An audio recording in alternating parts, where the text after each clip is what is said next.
Okay, today we are going to start the drawback of Rutherford model. देखिए सबसे पहले यहाँ पर जो पहला ड्रॉबैक था, याद करिए ऑब्जर्वेशंस क्या था कि 99% जो था ray alpha ray pass without any kind of deflections, ठीक है। सेकेंड चीज बोला था कि जो mass very few of them turn back, few of them get scattered, ठीक है। तो इसका मतलब हमारे पास रदरफोर्ड मॉडल कंक्लूडेड था there is a two section, one is nucleus and another is extra nuclear part. In nucleus positive charge are there, यानी proton and neutron are present in the nucleus, whereas around the nucleus electron are there, ठीक है।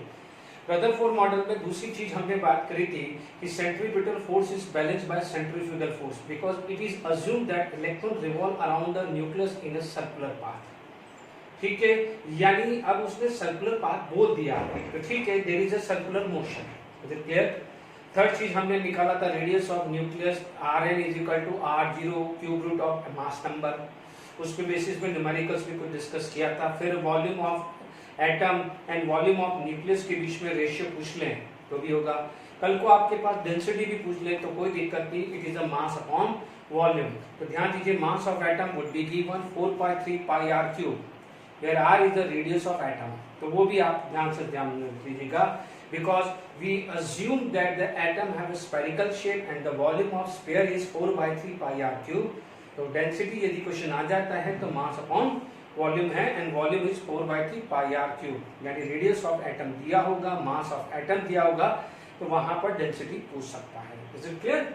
अब drawback of Rutherford आ जाता है, तो according to the Rutherford model, यदि हम रदरफोर्ड मॉडल की बात करें तो वहां पर लिखा हुआ था कि electron revolve around the nucleus, revolve around the nucleus in circular path, in circular path बोला था, है ना, यस और no. This is according to Rutherford, according to Rutherford, Rutherford के अकॉर्डिंग यही है, ठीक है।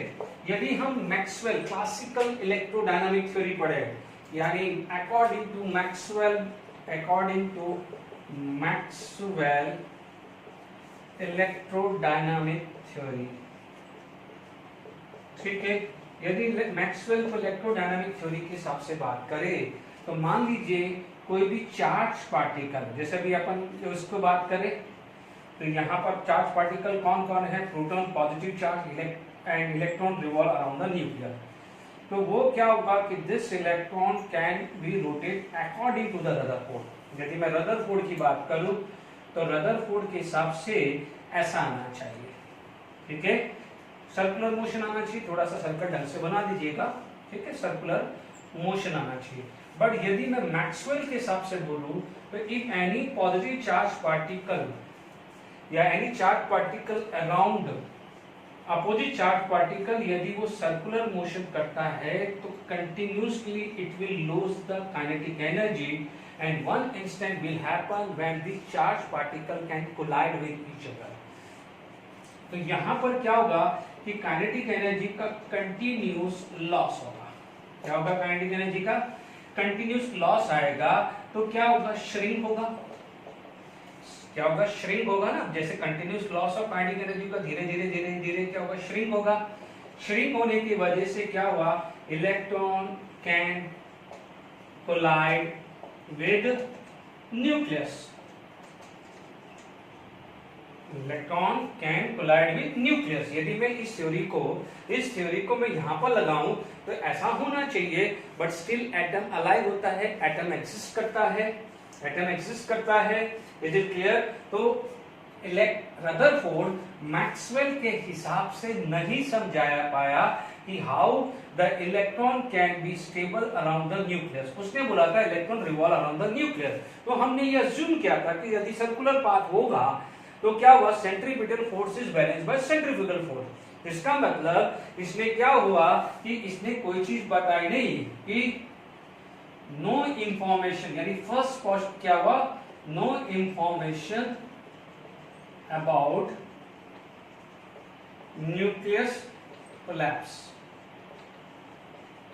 क्यों, क्योंकि देखिए यदि ये थ्योरी इसको इस थ्योरी पे लगा है तो इसके हिसाब से न्यूक्लियस इलेक्ट्रॉन न्यूक्लियस पे कोलिजन हो जाना चाहिए, यानी न्यूक्लियस कोलैप्स हो जाना चाहिए, एटम क्या हो जाना चाहिए, डिस्ट्रॉय हो जाना चाहिए, टूट जाना चाहिए।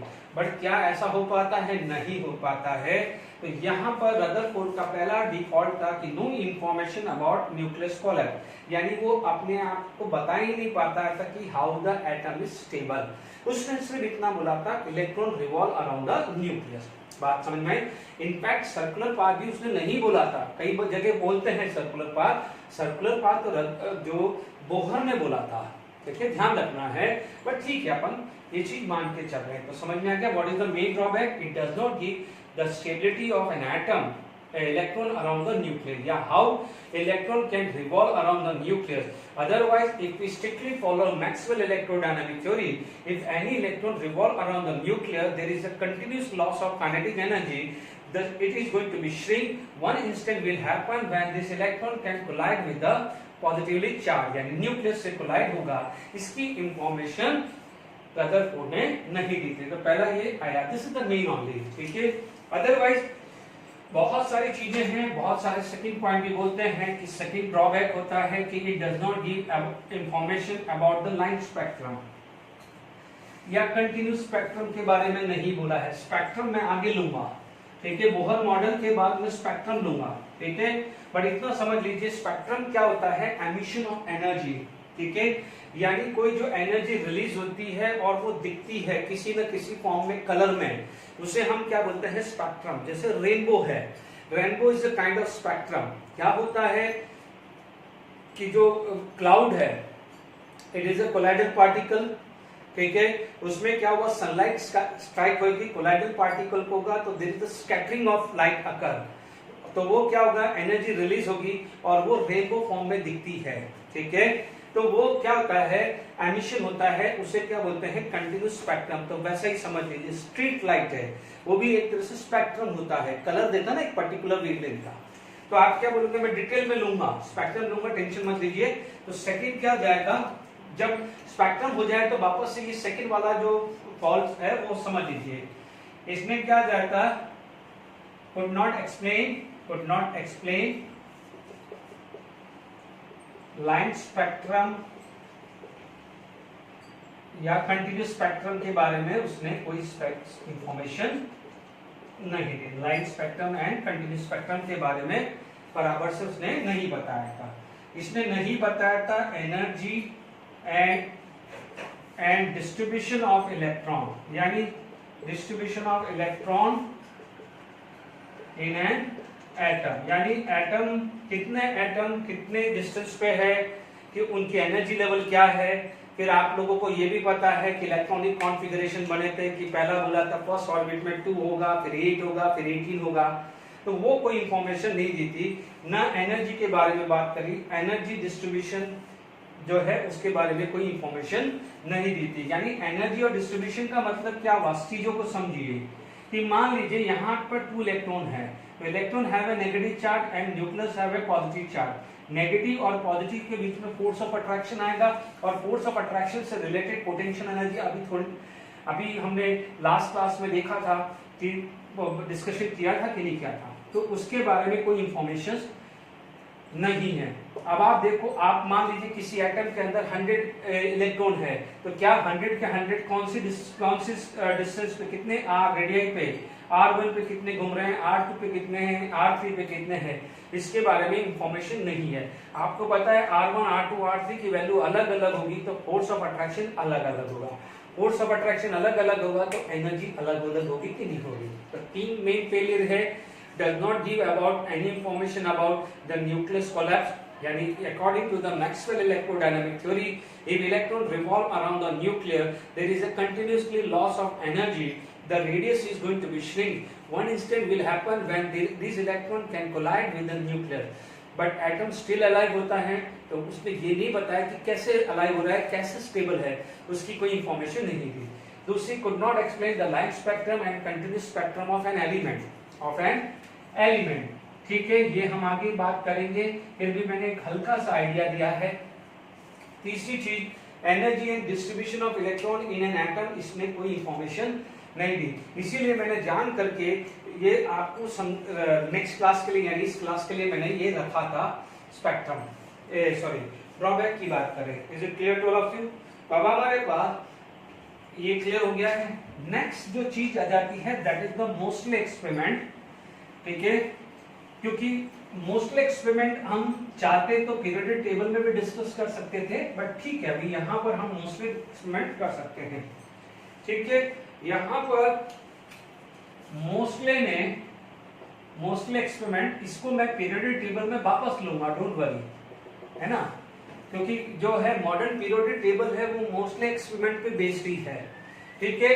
हमने क्या पढ़ा था, रॉन्जन साइंटिस्ट, उसने एक नाम दिया था रे को एक्सरे, क्योंकि वो ये बोलता है कि मान लीजिए कैथोड से यदि कोई रे आती है किसी मेटल सरफेस जिसको अपन एनोड मान ले, तो एक रे एमिट होती है which is known as x ray, और यदि यहाँ पर कोई और सरफेस रख दे तो ये क्या हो जाएगा, this x ray can also deflected, यानी ये कोई सरफेस रख दे, टारगेट रख दे, ये टारगेट रखा, ठीक है, ठीक है, तो आप क्या बोलोगे, ये जो स्ट्राइक होती थी ये एक्सरे, ये हम कैथोड रे तक पढ़ चुके हैं कि when the cathode is ray is strike on the metal surface then it will emit the ray which is known as x-ray। तो रॉन्जन साइंटिस्ट ने ऑब्जर्व किया था।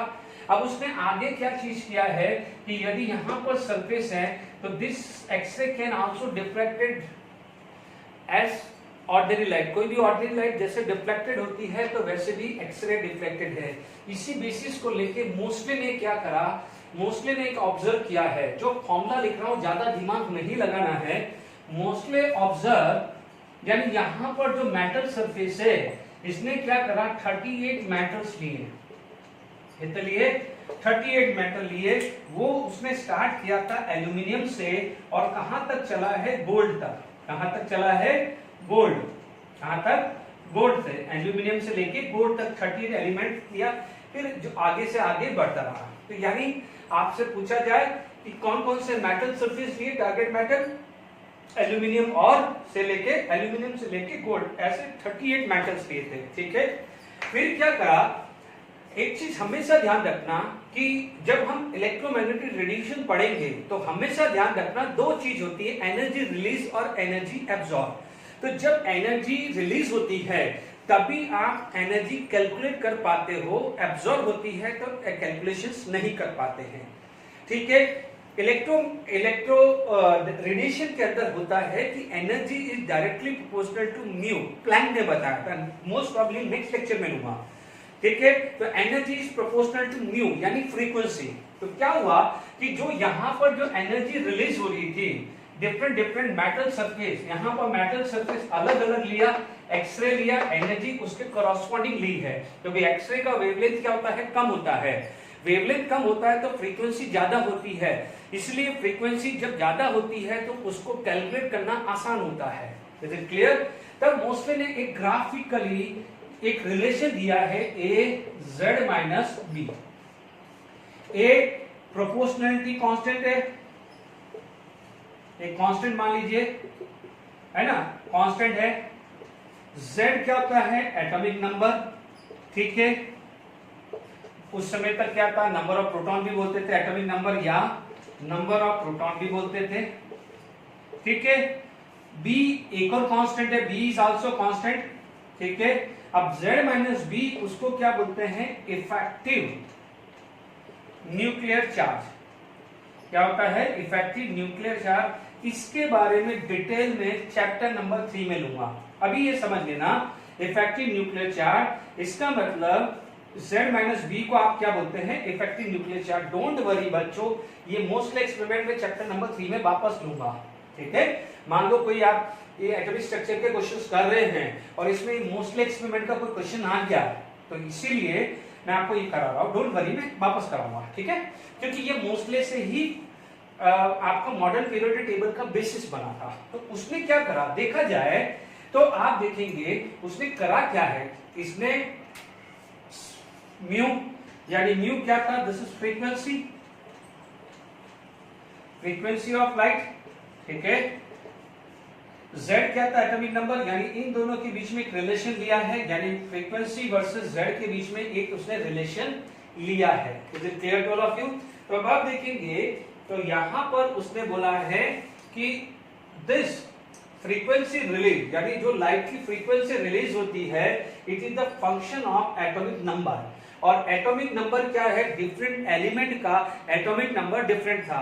इसका मतलब एल्यूमिनियम रखा तो फ्रीक्वेंसी अलग आएगी, कल को मान लीजिए सिलिकॉन रखा, मान लीजिए गोल्ड रखा, या कोई भी मेटल्स रखे, 38 मेटल यहां से यहां पर के बीच में जो भी रखा, गोल्ड रखा, सिल्वर रखा, कॉपर रखा, जिंक रखा, तो ऐसे यहां से यहां पर जितने भी 38 मेटल सरफेस रखे, ठीक है, इसके बीच में देखा फ्रीक्वेंसी बोली, मान लीजिए μ1 आया जब 13 था, मान लीजिए μ2 आया, मान लीजिए 30 था, μ3 आया जब 29 था, μ4 आया जब मान लीजिए 28 था।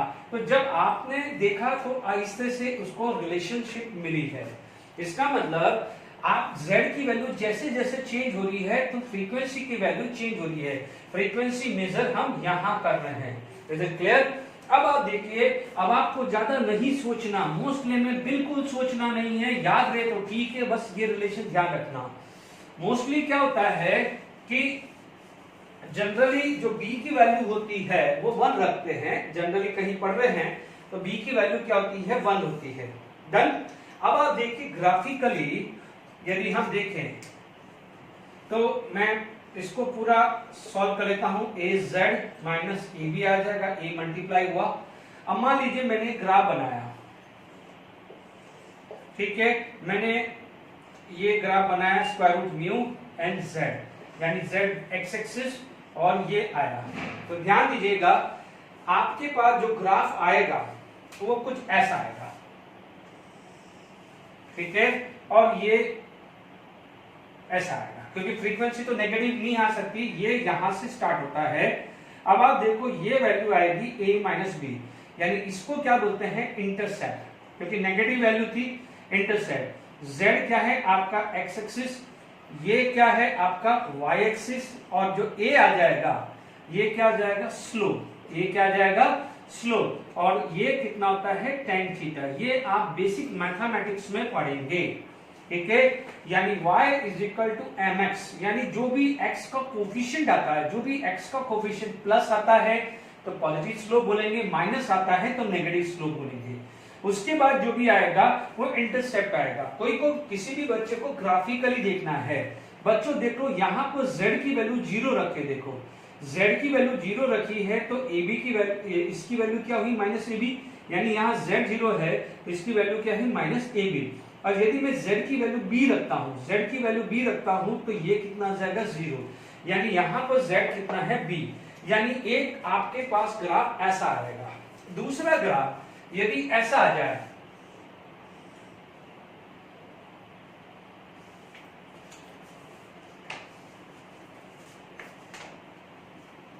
यदि दूसरा ग्राफ आपका ऐसा आ जाए,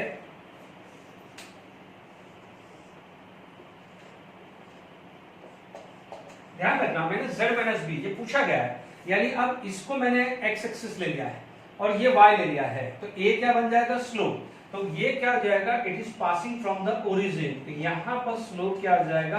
a आ जाएगा। Is it clear? ये क्या हो गया? x एक्सिस, ये क्या हो गया है? y एक्सिस, तो ये क्या बन जाएगा? a बन जाएगा स्लोप, क्योंकि यहां पर कोई इंटरसेप्ट नहीं आएगा। दोनों ग्राफ को ढंग से समझ लीजिए।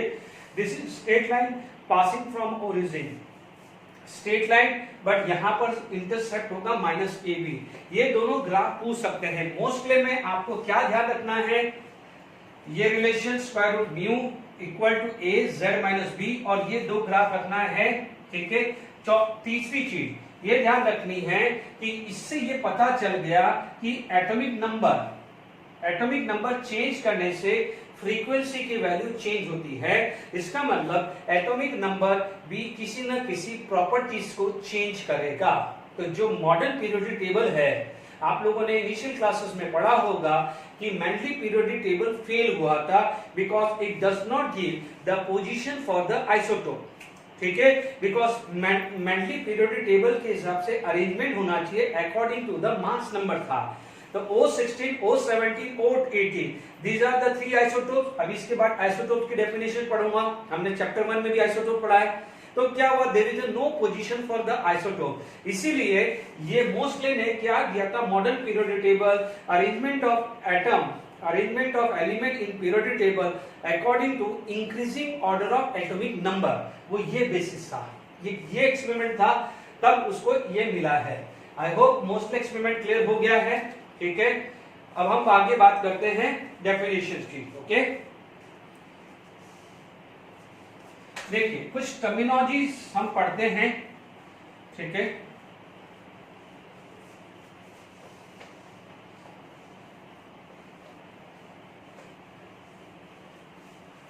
देखिए यहां पर पहली टर्मिनोलॉजी, या भी मान लीजिए कुछ टर्म्स हम पढ़ने वाले हैं, ठीक है। पहला जो टर्म आता है एटॉमिक नंबर, क्योंकि वापस से भले आता हो एक बार पढ़ लीजिए, ठीक है। ये टर्म्स अब आगे काम आने वाले हैं, एटॉमिक नंबर, ठीक है। एटॉमिक नंबर, एटॉमिक नंबर हम सबसे पहले पढ़ लेते हैं फटाफट से। एटॉमिक नंबर आप क्या बोलेंगे, it is number of protons और electron present in an atom. इसी एटम के अंदर नंबर ऑफ प्रोटॉन और इलेक्ट्रॉन क्या होगा, it is represent by capital Z। Is it clear. Second जो डेफिनेशन आती है मास नंबर, ठीक है। मास नंबर को आप क्या बोलेंगे, it is represent by capital A, ठीक है। It is equal to sum of number of proton and neutron. Mass number sum of number of neutron and proton, तो it is also known as nucleon. इसको nucleon भी बोलते हैं। Nucleon का मतलब जो न्यूक्लियस में रहता है, तो proton and neutron are present in the nucleus. Is it clear. अब आप देखिए तीसरा जो डेफिनेशंस आ जाती है, दैट इज द आइसोटोप्स। ये सारी डेफिनेशन हमने फर्स्ट चैप्टर में पढ़ा है, बट एक बार और लिखा लेता हूं। तो आप क्या बोलोगे, same atomic number but different mass number, यानी species having same atomic number but different mass number. जैसे आपके पास एग्जांपल आया 11H 21H 31H, ठीक है। ये first example, these are the isotopes of hydrogen. आप मान लीजिए O16A, O17A and O18A। Is it clear. तो आपके पास isotope, mass number, atomic number की डेफिनेशंस आपके पास क्लियर हो गई। अब आप देखिए इसके बाद आइसोटोप्स के बाद हमने याद है एक डेफिनेशन पढ़ी थी, atomic weight, it is the relative average of mass number. और लास्ट फर्स्ट चैप्टर के अंदर एटॉमिक वेट निकालने के हमने बहुत सारे न्यूमेरिकल्स किए थे। Is it clear. अब मान लीजिए 4 डेफिनेशंस आ जाती है आइसोबार, ठीक है। जस्ट उल्टा हो जाता है। आइसोबार में क्या होता है, सेम मास नंबर, क्या होता है, same mass number but different atomic number, ठीक है। क्योंकि कई बार क्वेश्चंस आपको आ जाता है कि which of the following is isotope, which of the following is isobar.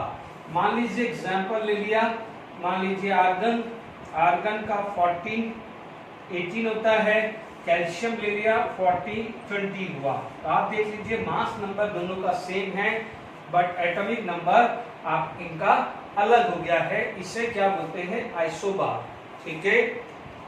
इसके बाद आपके पास आ जाता है आइसोटोन्स, ठीक है। टोन्स आपको क्या बोलेंगे, species having same number of neutron. यदि आपको न्यूट्रॉन यदि सेम नंबर मिल जाता है, आइसोटोन्स आ जाता है। इस पे बेस जेडब्ल्यू एडवांस, जेडब्ल्यू मेन, जेडब्ल्यू नीट बहुत क्वेश्चंस पूछे गए हैं, ठीक है। मान लीजिए आपके पास ये है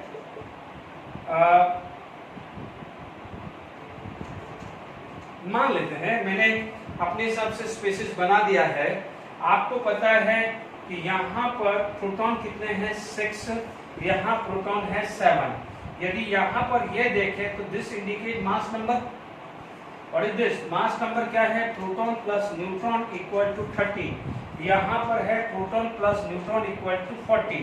तो प्रोटॉन 6 है तो न्यूट्रॉन कितना आ जाएगा? यहाँ से आपको न्यूट्रॉन कितना आ रहा है 7। यहाँ पर 7 प्लस न्यूट्रॉन इक्वल टू 40। यहाँ से न्यूट्रॉन कितना आ रहा है 7। तो आप इस तरह से कैलकुलेट करेंगे। मैंने आपको एक एग्जांपल देने की कोशिश करी है।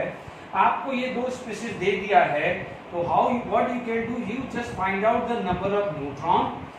This is the mass number, sum of proton and neutron. Proton plus neutron 13, proton plus neutron 14। It is the atomic numbers, number of proton या नंबर ऑफ इलेक्ट्रॉन। ये चीज क्लियर हुआ कि नहीं हुआ?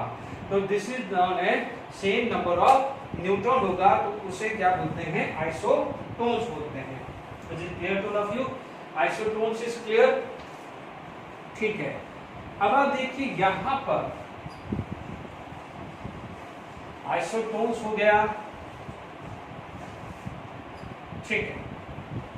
अब हमारे पास मान लीजिए आपके पास दूसरा जो डेफिनेशन आ जाता है, आपके पास आ जाता है आइसो इलेक्ट्रॉनिक्स, ठीक है। ये बता रहा हूं, can you imagine last 2-3 year जेडब्ल्यू मेंस में डायरेक्ट क्वेश्चंस आइसो इलेक्ट्रॉनिक्स पे था। Direct which of the following is isoelectronics. इतने सिंपल क्वेश्चंस भी आते हैं। आप प्रीवियस ईयर के क्वेश्चंस बैंक देखोगे, मैं आपको प्रोवाइड करूंगा तो आपको देखने को मिलेगा, कॉन्फिडेंस लेवल बढ़ेगा। आइसो इलेक्ट्रॉनिक आप क्या बोलोगे? सेम नंबर ऑफ इलेक्ट्रॉन्स, यानी species ions having same number of electron. जैसे देख लीजिए example, N3 minus, O2 minus, F minus, neon, Na plus, Mg2 plus, Al3 plus. देख लीजिए इन सब में कितना है? नाइट्रोजन में 7 प्लस 3 10 इलेक्ट्रॉन। तो atomic number of nitrogen is 7 minus 3 charge, minus 3 का मतलब एडिशन ऑफ 3 इलेक्ट्रॉन। इस तरह के न्यूमेरिकल्स हमने पढ़े हैं। to find out the total number and valence electron in nitride, oxide, phosphide, sulfide, ठीक है ना। Atomic number of oxygen 8 plus 2 10 electron, 9 plus 1 10 electron. Neon में तो 10 इलेक्ट्रॉन ही होते हैं, सोडियम में 11 होते थे बट एक लॉस हुआ है, it is 10 electron. 12 minus 2 it is 10 electron, 13 minus 3 it is 10 electron. Clear? तो आप क्या बोलोगे? All the species having 10 electron. क्या है? सबके अंदर 10 इलेक्ट्रॉन है। Is it clear? तो आप क्या बोलोगे? बच्चों ये ध्यान रखना, आइसो इलेक्ट्रॉनिक्स में नेक्स्ट चैप्टर में भी इसका यूज लेने वाला हूँ। डिफरेंट रेडियाई, उसमें हम इसके बारे में बात करेंगे। एक और एग्जांपल ले लेते हैं। मान लीजिए P3 minus, sulphide, chloride, argon, potassium, calcium, इन सब में चेक कर लेना। इन सब के अंदर आप देख लेना 18 इलेक्ट्रॉन है, इन सब के अंदर 18 इलेक्ट्रॉन है। तरीका यही है, ठीक है। इस तरीके से आप चेक कर लीजिएगा। अभी फटाफट से वर्बली बना देता हूँ। 15 plus 3, 16 plus 2, 17 plus 1, 18, 19 minus 1, 20 minus 2, 18 electron आ गया। तो this is known as isoelectronics. Is it clear to all of you? अब आप देखिए इसके बाद जो 7 नंबर आता है which is known as isoster, ठीक है। आप देखेंगे इसके अंदर बहुत इंपॉर्टेंट है, वेरी वेरी इंपॉर्टेंट है। ये क्या जाएगा? Species having same number of atom and number of electron, यानी बहुत इंटरेस्टिंग है। ओनली इलेक्ट्रॉन था तो आइसो इलेक्ट्रॉनिक्स था, बट यदि नंबर ऑफ एटम भी सेम है और नंबर ऑफ इलेक्ट्रॉन भी सेम है, दोनों सेम है, तो उसे क्या बोलते हैं? आइसोस्टर। जैसे मान लीजिए एग्जांपल है, पहला एग्जांपल CO और N2। देख लीजिए CO और N2 में कितने एटम है? 1 प्लस 1। आप बोलोगे एटम कितने हैं? 2। एटम्स कितने हैं? 2। यहाँ पर एटम कितने हैं? 2। इलेक्ट्रॉन चेक करें, कार्बन में इलेक्ट्रॉन होते हैं 6, ऑक्सीजन में होते हैं 80, तो टोटल कितने हुए 14 इलेक्ट्रॉन। नाइट्रोजन में कितने होते हैं 7, बट 2 एटम है तो कितने हुए 14 इलेक्ट्रॉन। तो आइसोस्टर क्या होता है, species having same number of atom and same number of electron. ठीक है, मान लीजिए दूसरा एग्जांपल आप ले लेते हैं,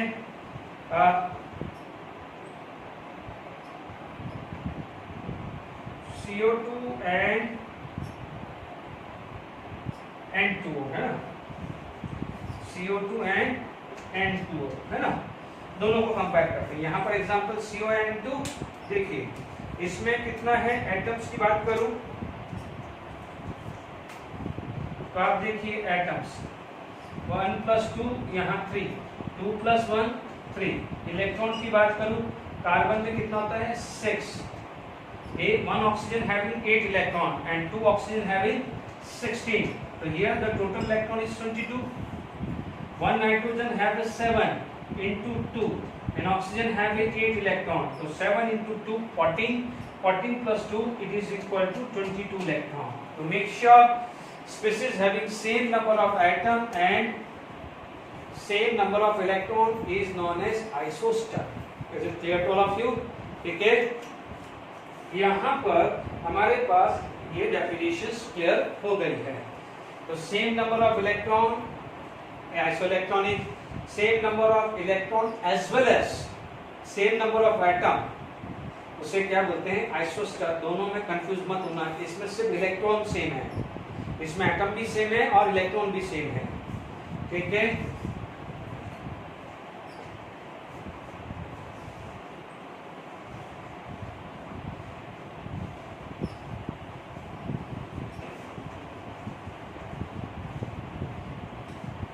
देखिए लास्ट इसमें टर्मिनोलॉजी जो आ जाती है, ठीक है, जो भी नंबर है आप डाल दीजिएगा, 8th है या 9th है, इसे क्या बोलते हैं आइसोडाइफर। ठीक है, आप क्या बोलोगे species having same number of n-p और वी कैन से n-z, एक ही बात है, because P is atomic number, P is atomic number.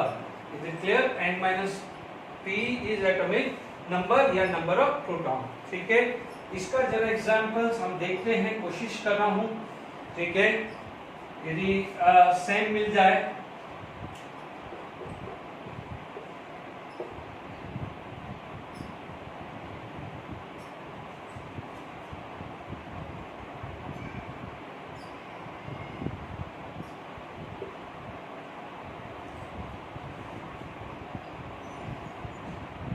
देखिए मैं ट्राई कर रहा हूँ, है ना।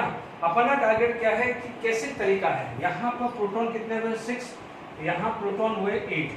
ठीक है, न्यूट्रॉन चेक कर लीजिए, 14 - 6, 14 - 6 क्या हुआ 8, 14 - 6 8 हुआ, है ना।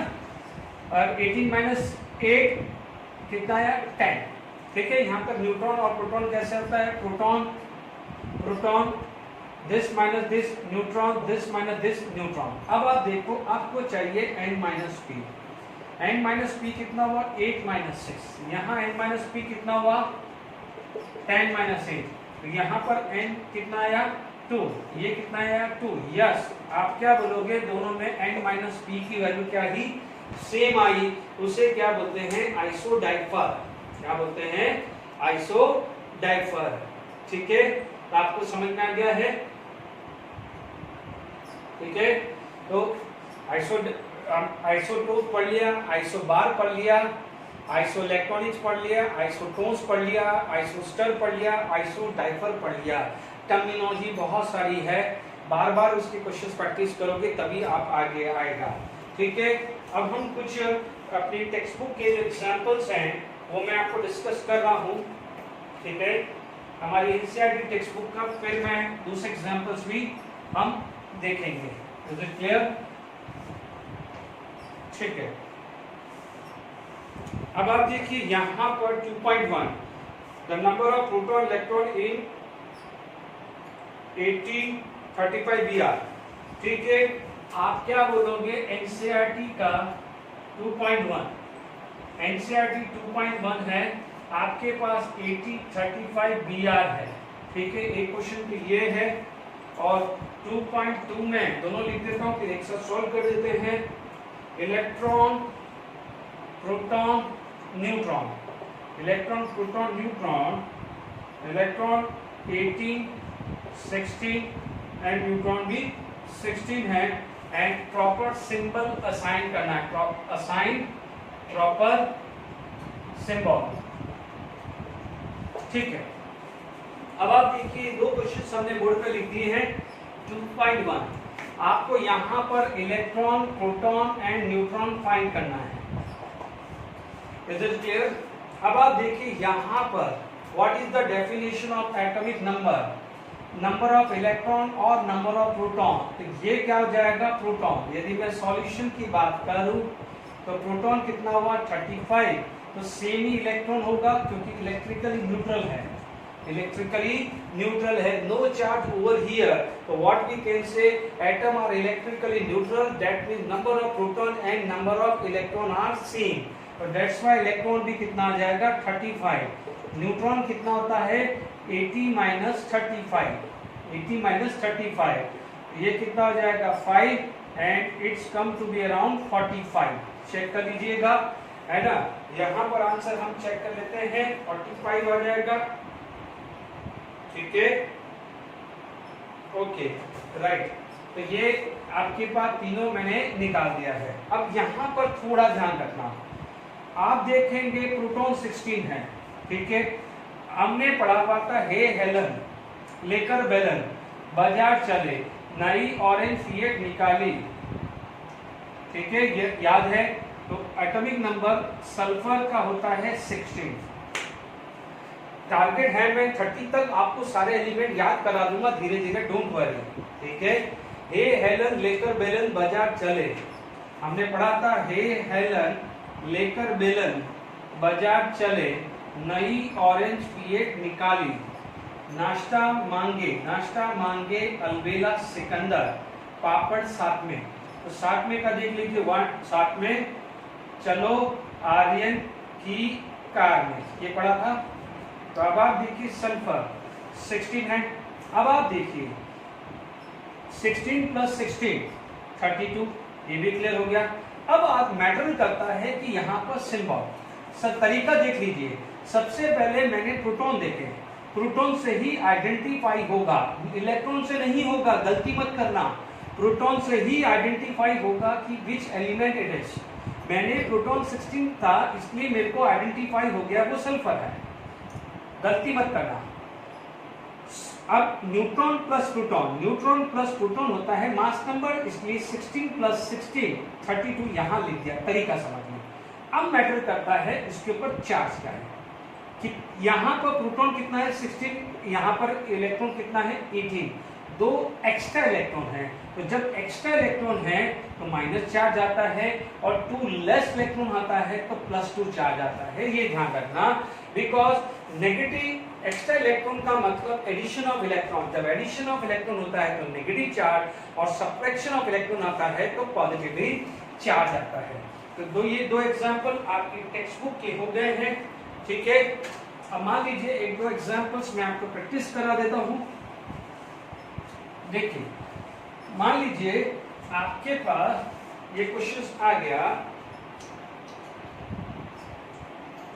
कि मान लीजिए प्रोटॉन आपके पास 20, इलेक्ट्रॉन मान लीजिए 18 और न्यूट्रॉन मान लीजिए 20, और आपसे बोला जाए असाइन प्रॉपर सिंबल।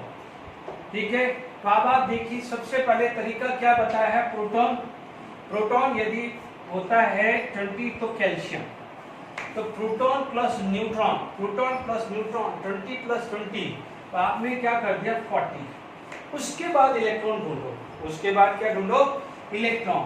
तो यहाँ पर आपको इलेक्ट्रॉन कितना है 2 लेस मिल रहा है, उसमें क्या था 2 मोर था। पहले में क्या था प्रोटॉन 16 इलेक्ट्रॉन 18, अभी क्या है प्रोटॉन 20 इलेक्ट्रॉन कितना है 18।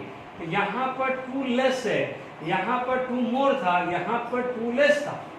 तो जब लेस होता है यानी लॉस ऑफ इलेक्ट्रॉन, तो जब लॉस ऑफ इलेक्ट्रॉन होता है तो +2 चार्ज आ जाता है। Is it clear to all of you? कौन सा चार्ज आ जाता है? +2 चार्ज आ जाता है। Is it clear? देखिए एक और क्वेश्चन करा देता हूं। मान लीजिए प्रोटॉन मेरा 30, न्यूट्रॉन 35 और मान लीजिए इलेक्ट्रॉन 28 है। ठीक है, मैं आपको फंडा बता दूंगा, टेंशन मत लेना, बट फॉर ए मोमेंट 30 सबसे पहले देखेंगे तो 30 आता है जिंक का। Proton plus neutron, proton plus neutron होता है mass number. Proton plus neutron क्या जाता है? Mass number. अब आप देखो प्रोटॉन और इलेक्ट्रॉन में, इलेक्ट्रॉन क्या है? 2 लेस है, 2 लेस यानी 2 का लॉस, 2 लेस का मतलब 2 का लॉस। जब लॉस होता है तो पॉजिटिव चार्ज आ जाता है, तो आप क्या बोलोगे? 2+ चार्ज आ जाएगा। Is it clear? यानी जो हमारा 2.1 और 2.2 बेसिस पे जो क्वेश्चंस बन सकते थे वो मैंने आपको डिस्कस कर दिए हैं। ठीक है, अब मैं टेक्स्ट बुक के एक और क्वेश्चन लिख लेता हूं, फिर अपन आगे बढ़ेंगे। ओके, देखिए कुछ एक क्वेश्चन जो है टेक्स्ट बुक के पीछे जो है अनसॉल्व्ड एक्सरसाइज है, अनसॉल्व्ड एक्सरसाइज ऑफ एनसीईआरटी। ठीक है, उसी के आसपास कुछ और क्वेश्चन है इसी टाइप के, वो आप प्रैक्टिस के लिए कर लीजिएगा, है ना। बहुत एनसीईआरटी टेक्स्ट बुक में पीछे बहुत सारे क्वेश्चन अच्छे दिए होते हैं, सारे कर लिया करो। अब आप देखो सॉल्यूशंस क्या है, बहुत अच्छा क्वेश्चन है। मास नंबर 56 से कोई भी अननोन है x है, उसका 56 इतना अभी तक हमारे को पता है। अब आप देखो उसके अंदर पॉजिटिव चार्ज 3 है। अब आप इंफॉर्मेशन देखिए, मास नंबर यानी न्यूट्रॉन प्लस प्रोटॉन वो आपके पास 56 है। ठीक है, positive charge is 3, positive charge is 3 यानी आपके पास पॉजिटिव चार्ज 3 है, यानी proton minus electron equal to 3, यानी प्रोटॉन 3 ज्यादा है। अभी पर समझाया था ना, जब पॉजिटिव चार्ज ज्यादा होता है तो मोर प्रोटॉन और नेगेटिव चार्ज ज्यादा है तो इलेक्ट्रॉन ज्यादा होता है। 30.4 मोर न्यूट्रॉन। अब आप देखो neutron is equal to electron plus 30.4% ज्यादा है। समझ लीजिए क्या है आपका ये पहला केस मास नंबर, दूसरा पॉजिटिव चार्ज से मुझे पता चल गया यदि यही नेगेटिव चार्ज होता, नेगेटिव चार्ज होता था तो E minus p equal to 3, 30.4% more neutron than electron, तो यानी neutron is equal to electron but 30.4% ज्यादा है न्यूट्रॉन, तो 30.4% ऑफ दिस। तो ये 3 आपके पास केस है, इसको सॉल्व करके NEP निकालना है बस। देख लीजिए आराम से, mass number neutron plus proton, positive charge 3 है यानी प्रोटॉन माइनस इलेक्ट्रॉन इज 3, 30.4%। तो इसी टाइप का प्लेटफॉर्म बनेगा, यानी इसके आसपास क्वेश्चन देखोगे तो इसी टाइप का है। 2-3 इक्वेशंस होगी, उसको सॉल्व करके PNE निकालना है, बाकी कुछ नहीं है। अब 1 बाय 1 सॉल्व करते हैं। पहले तो अपन न्यूट्रॉन निकाल लेते हैं, ये वैल्यू आ जाएगी 1.304 E। ये कितना जाएगी? 1.304 E। अब आप देखो हमारे पास, देखिए अब हम फर्स्ट और सेकंड इक्वेशंस को यूज कर सकते हैं। मान लीजिए फर्स्ट और सेकंड का मैंने यूज किया, फर्स्ट और सेकंड को मैंने यूज किया तो मेरे पास क्या आ जाएगा? n। अब p की जगह मैं क्या रख सकता हूँ? 3 प्लस E, क्योंकि ये वैल्यू यहाँ चली जाएगी। It imply that E is equal to 3 plus E हो जाएगा। तो मैंने p की जगह 3 plus E is equal to 56 रख दिया है। अब मैंने n की जगह मैं n की जगह ये रख दूं, तो n की जगह क्या रखा? 1.304 E, 3 उधर चला गया प्लस E, 3 इधर चला गया तो 56 माइनस 3 आ गया। देख लीजिए कितना आसान हो गया है। तो अभी आपके पास कितना आ जाएगा? 2.304 E इज इक्वल टू 53, तो E is equal to 53 upon 2.304। ठीक है, 53 अपॉन 2.304 वैल्यू आ गई। ठीक है, तो अपन अभी एक बार कैलकुलेट कर देते हैं। Is it clear to all of you? अपने पास आ गया है 53/2.304। ये वैल्यू आ गई है, सॉरी मैंने गलत लिख दिया है, 53/2.304। ये वैल्यू आ गई 23.00, यानी 23 ले लेते हैं 1, this value come to be 23, यानी आपको इलेक्ट्रॉन 23 पता चल गए हैं। ठीक है, अब 23 को ये इलेक्ट्रॉन 23 पता चल गया तो न्यूट्रॉन कितना आ जाएगा, मल्टीप्लाई बाय 1.304, ये वैल्यू आएगा 29.99, यानी न्यूट्रॉन कितना आ गया 29.99, यानी 30 आ गया है, because neutron is equal to 1.304 into 23, ये लगभग 30 के आसपास आ गया है, 29.99। Is it clear? जो मैं रेड इंक से लिख रहा हूं वो कैसे किया है वो आ गया है। अब आप देखो प्रोटॉन कितना आ गया है 3 + 23, तो ये कितना आ गया है 26। तो आपके पास फाइनली क्या आ गया है, आपके पास प्रोटॉन 26, इलेक्ट्रॉन 23, न्यूट्रॉन कितना आ गया 30। तो आप देख लीजिए 26 + 30 56, तो क्लियर हुआ। अब आप देखो प्रोटॉन कितना है 26, प्रोटॉन कितना है 26, और 26 होता है Fe का। डोंट वरी, मैं भी फंडा बता के खत्म कर दूंगा।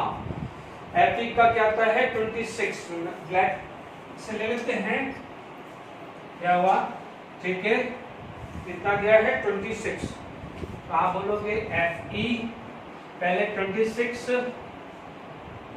30 + this 56। अब आप देखो कितना इलेक्ट्रॉन लेस है, 3 लेस है, जब 3 लेस है तो 3 + चार्ज आ जाता है। This is way to solve this very important numericals for any kind of example. Is it clear to all of you? तो आपको ये चीज समझा दिया है। ओके, अब आप देखिए, यदि आप एनसीईआरटी टेक्स्ट बुक के पीछे के क्वेश्चंस देखेंगे, जैसे मैंने आपको बताया था कि why gold foil is used, why not aluminium, तो इस टाइप के सब्जेक्टिव क्वेश्चंस मिलेंगे। ध्यान रखना है कि जितना लाइटर आप यूज करेंगे उतना स्कैटर्ड होना मुश्किल होगा, मैक्सिमम पास होके चला जाएगा, तो हमारा ऑब्जर्वेशन बेकार हो जाएगा, हम देख नहीं पाएंगे। गोल्ड को क्यों लिया था, एक तो मैलेबल था, दूसरा उसका एटॉमिक मास ज्यादा था। तो ये क्वेश्चन एनसीईआरटी टेक्स्ट बुक के पीछे है, देख लेना। मिलिकन स्केल के भी आपको मैंने मिलिकन स्केल समझाया था, उस पे बेस में न्यूमेरिकल्स हैं। हमने Q = n ही पढ़ा था। If you know the value of Q, E की वैल्यू 1.6 × 10⁻⁻19 है, तो n की वैल्यू भी निकाल सकते हैं। तो ये टाइप के न्यूमेरिकल्स भी हैं, वो आप भी देख लीजिएगा। Is it clear? अब देखिए कुछ क्वेश्चंस मान लीजिए ऐसे आ गए, ठीक है।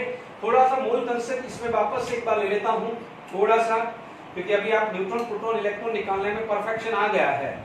एक आध मान लीजिए कब कैलकुलेशन किया कि calculate number of electron, proton and neutron present in मान लीजिए 31 15 फॉस्फोरस, और आप मान लीजिए उसका मास दे दिया है 6.2 ग्राम ऑफ, ठीक है। तरीका क्या है, एक सिंपल सा सॉल्यूशन है, मोल्स निकाल दीजिए। मोल्स कितना है, mass given 6.2, and we know that atomic mass of phosphorus कितना होता है 31। तो ये 31 आया तो it come to be 0.2 mole. क्या आया 0.2 मोल। अब आप देखो एक phosphorus atom, 1 phosphorus atom, electron proton neutron निकालना सीख लिया है।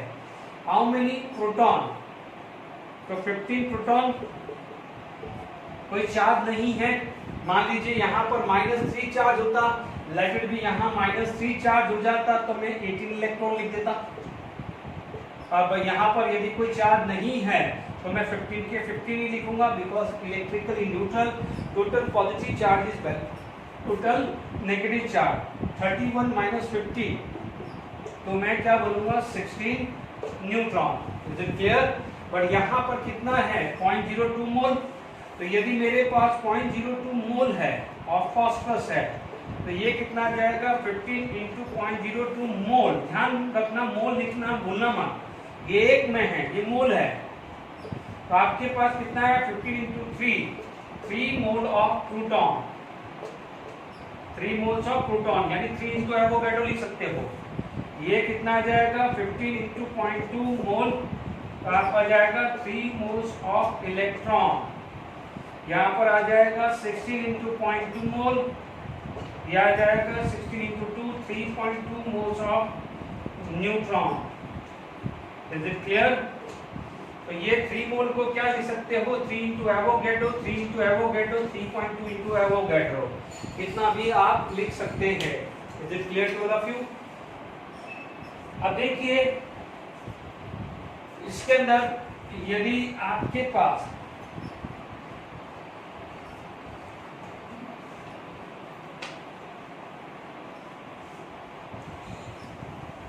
देखिए अभी आपके पास क्वेश्चन आ जाता है, मान लीजिए आपसे पूछा जाता है कि calculate total charge of 2 mole of electron. 2 मोल हो सकता है, 3 मोल हो सकता है, 1.5 मोल हो सकता है, कुछ भी हो सकता है। यानी अभी ध्यान रखो, अभी तक जो मैंने पढ़ाया है उस पे मैं मोल कंसेप्ट कैसे यूज कर सकता हूँ मैं सिखा रहा हूँ। आपको पता है चार्ज ऑफ 1 इलेक्ट्रॉन, बच्चों इस इलेक्ट्रॉन की जगह प्रोटॉन भी आ सकता था, ठीक है। प्रोटॉन और इलेक्ट्रॉन में सिर्फ माइनस प्लस का डिफरेंस है। चार्ज ऑफ 1 इलेक्ट्रॉन 1.6 इंटू 10 की power minus 19 coulomb. Coulomb is the unit of A charge. Is it clear? अब आप देखिए यहाँ पर आपके पास है इलेक्ट्रॉन कितने हैं 2 मोल, तो ये 1 इलेक्ट्रॉन हुआ, तो आप बोलोगे total charge of 2 mole electron. तो पहली बात तो 2 इंटू 6.022 इंटू 10 की पावर 23, इतने तो इलेक्ट्रॉन्स हैं। पहले ये स्टेटमेंट समझ में आया? 2 मोल होते कितने हैं, तो आप बोलोगे 2 इंटू एवोगैड्रो, इतने तो इलेक्ट्रॉन है, और एक इलेक्ट्रॉन का चार्ज इतना है, तो it would be multiply by this. Is it clear to all of you? देख लीजिए 1 इलेक्ट्रॉन का चार्ज ये, यदि 2 इलेक्ट्रॉन का चार्ज होता तो 2 मल्टीप्लाई बाय दिस होता, बट ये 2 मोल है, तो पहले तो इलेक्ट्रॉन में कन्वर्ट करो। Is it clear? आप देख लीजिए कैलकुलेशन सिंपल हो सकती है, ठीक है। 1.6 इंटू 6.022 इंटू 2, ये वैल्यू आ रही है 19.27, ये आ रही है 19.27 इंटू 23 माइनस 19 10 की power plus 4, it implies that 1.927। मैंने ये कम किया तो ये बढ़ेगा 10 की पावर 5 कूलम। याद करिए पहले साइंटिफिक नोटेशन सिखाया था, तो ये total charge of 2 mole of electron निकालना सीख सकते हैं। Is it clear to all of you? Okay, अब मान लीजिए ये क्लियर हो गया। देखिए तो आई होप यहां पर आ गया। अब मान लीजिए आपके पास, अब देखो मास ऑफ इलेक्ट्रॉन का यूज कर लूं, मास ऑफ इलेक्ट्रॉन का यूज कर दूं। मान लीजिए मेरे पास क्वेश्चन आ गया हाउ मेनी इलेक्ट्रॉन। बच्चों में ये इलेक्ट्रॉन लिख रहा हूं तो इलेक्ट्रॉन की जगह प्रोटॉन भी लिख सकता हूं, न्यूट्रॉन भी लिख सकता हूं, और सिर्फ आप तरीका देखो कैसे सॉल्व कर रहा हूं। How many electron having mass is 2 ग्राम ले लीजिए। How many electron having mass 2 gram, 3 gram, 1 kg, 2 kg, कुछ भी हो सकता है। ध्यान दीजिए तरीका क्या समझा रहा हूं, इतना तो दिमाग में क्लियर हो गया है कि इलेक्ट्रॉन का मास बिल्कुल छोटा होता है, इसका मतलब this would be the total mass. यानी आप सिंपल सा बात करें कि number of electron equal to total mass of electron divided by mass of 1 electron. Simple logic है। आप बोलोगे सर ये कैसे पता चला? भाई आप देखो 2 ग्राम है, 2 ग्राम तो आप हाथ में रख सकते हो, क्या इलेक्ट्रॉन को हाथ में रख सकते हो? इतना तो दिमाग लगाइए, ठीक है। फिर याद करिए कि मास ऑफ इलेक्ट्रॉन हमने क्या मेजर किया था, 9.1 इंटू 10 की पावर माइनस 31 kg, और 9.1 इंटू 10 की पावर माइनस 28 ग्राम। मेरे को ये लेना पड़ेगा क्योंकि मेरे पास ये ग्राम दिया है। यदि ये 2 केजी होता तो मैं ये लेता। बात समझ में आई? अब देख लीजिए कितना सा मास है, इलेक्ट्रॉन का मास क्या है, कितना है। तो अब आप देखिए number of electron, number of electron. कोई भी बच्चा ये न्यूमेरिकल जब कर रहा है तो ये सोचना मत कि यार ये कौन कौन से न्यूमेरिकल है। आपको सबसे बड़ा प्रूफ है, आप एनसीईआरटी के टेक्स्ट बुक के पीछे कोई क्वेश्चन सॉल्व करने शुरू कर लो। आपको ये तो पता है कि जेडब्ल्यू मेंस, एडवांस या नीट या एम्स में एनसीईआरटी बेस पे आता है। जब वहां पर ये प्रोफाइल आपको मिलेगा तभी तो हम आपको सॉल्व करवाएंगे। ठीक है बच्चों, गलती मत करना। ठीक है, सब दिया हुआ है, आपको जो करा रहा हूं वो सब आएगा। जहां नहीं आएगा, जैसे मैंने लास्ट लेक्चर में बता दिया था, it is only for advance है तो वो समझा दूंगा, डोंट वरी। ठीक है बच्चों, अब आप देखो कितना था, 2 ग्राम। 2 ग्राम ये कितना दिया है, 9.1 इंटू 10 की पावर माइनस 28। ठीक है, तो अब आप देख लीजिए 2 डिवाइडेड बाई 9.1, 2 डिवाइडेड बाई 9.1। यदि आपका एमसीक्यू बेस्ड है तो इसको क्या ले लीजिए, 2 ले लीजिए, ये 10 ले लीजिए तो 0.2 आएगा। ये 2 ले लीजिए, ये 10 ले लीजिए, 0.2 आएगा। तो हो सकता है ऑप्शन क्या है, 0.2 की बजाय 0.18 या 0.17 या 0.19 होगा। ध्यान रखना, दिस इज द वे। जब आप 2 डिवाइडेड बाई 9.1, ये वैल्यू आ रही है 0.219, 0.219 इंटू 10 की पावर प्लस 28 ऊपर चला जाएगा। अब आप देखिए 2.19, ये बड़ा है तो ये कम हो जाएगा, 10 की पावर 27। इसको आप 2.2 भी ले सकते हो। ठीक है, इतने इलेक्ट्रॉन्स हैं। Is it clear? यदि यहाँ पर 3 ग्राम होता तो 3 डिवाइडेड बाई 10 हो जाता। आई होप अब समझ में आ गया है। ठीक है, अब आप देखिए यही, जैसे मान लीजिए हमारे पास क्वेश्चन आ जाता दूसरा। ठीक है,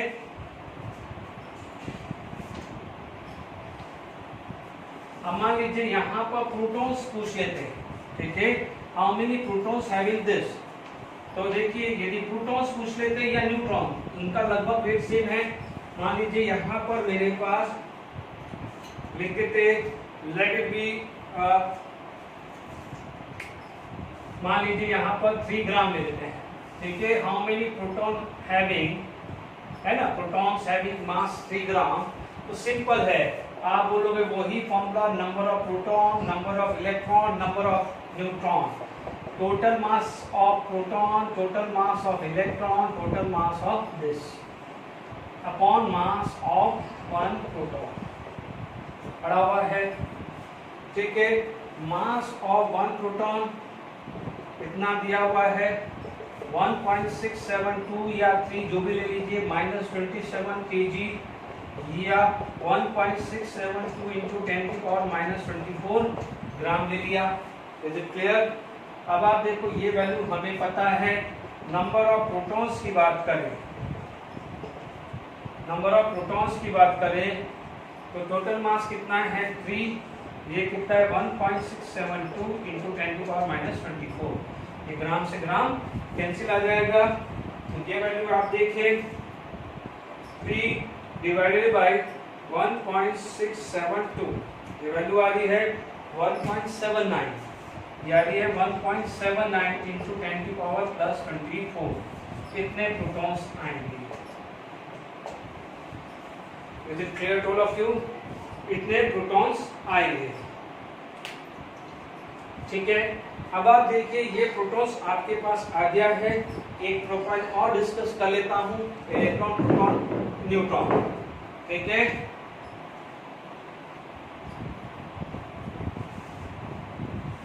देखिए अब मैंने आपको ये क्वेश्चन दिया है। अभी मान लीजिए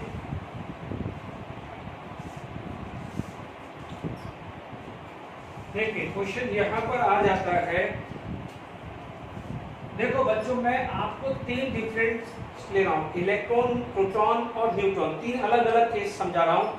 इलेक्ट्रॉन की जगह प्रोटॉन, न्यूट्रॉन भी ले सकते हैं। Is it clear? What is the mass of 1 mole of neutron? ठीक है बच्चों, न्यूट्रॉन आ सकता है 1 मोल आ सकता है, 2 मोल आ सकता है, 3 मोल आ सकता है, 5 मोल आ सकता है। ठीक है, न्यूट्रॉन है तो न्यूट्रॉन की जगह प्रोटॉन आ सकता है, इलेक्ट्रॉन आ सकता है, तरीका एक ही है, एक बार एक एक एग्जांपल नहीं बता सकते हैं। ठीक है बच्चों, तो ध्यान से सुनो। मास ऑफ 1 न्यूट्रॉन कितना है अपन को पता है, इक्वल टू 1.675 अप्रोक्सीमेटली आ जाता है 10⁻⁻24 ग्राम ले लेता है ना, -27 kg आ जाता है, लगभग अप्रोक्सीमेट मैंने ले लिया। ठीक है, तो मेरे को क्या मिल जाएगा, 1 mass of 1 mole of neutron equal to mass of 1 neutron multiply by Avogadro, पढ़ा हुआ है ना। ठीक है ना भाई, ये एक न्यूट्रॉन का मास है, एक न्यूट्रॉन का मास है, मल्टीप्लाई बाय एवोगैड्रो करूंगा तो 1 मोल का आएगा कि नहीं आएगा। मोल कंसेप्ट सीख लिया है आपने, 1.675 एवोगैड्रो। ठीक है, यदि ये प्रोटॉन होता तो 1.672 कर दे, इलेक्ट्रॉन आता है तो 9.1 × 10⁻⁻28 कर दे। इतना ध्यान रखना, चाहो तो ये 2 क्वेश्चन बना देना, इसके बाद 1 मोल की जगह 2 मोल ले ले तो यहाँ पर क्या आ जाएगा, 2 टाइम्स आ जाएगा, 3 मोल ले ले तो 3 टाइम्स आ जाएगा। एक बार इलेक्ट्रॉन ले लो, एक बार प्रोटॉन ले लो, तो प्रैक्टिस हो जाएगी। Is it clear? अब देखिए यहाँ पर आपकी वैल्यू आ रही है 1.675 × 6.022, ये वैल्यू आ रही है 10.06 10.08, ठीक है, इंटू 10⁻⁻1, ये आ जाएगी लगभग 1.008 आ रही है। Is it clear? इतना ग्राम पर मोल आ रहा है। Is it clear? तो आई होप आपको समझ में आ गया होगा। आज के लेक्चर में मैंने न्यूमेरिकली भी डिस्कस किया है। ठीक है, ओके, तो for today sufficient. Okay, thank you very much.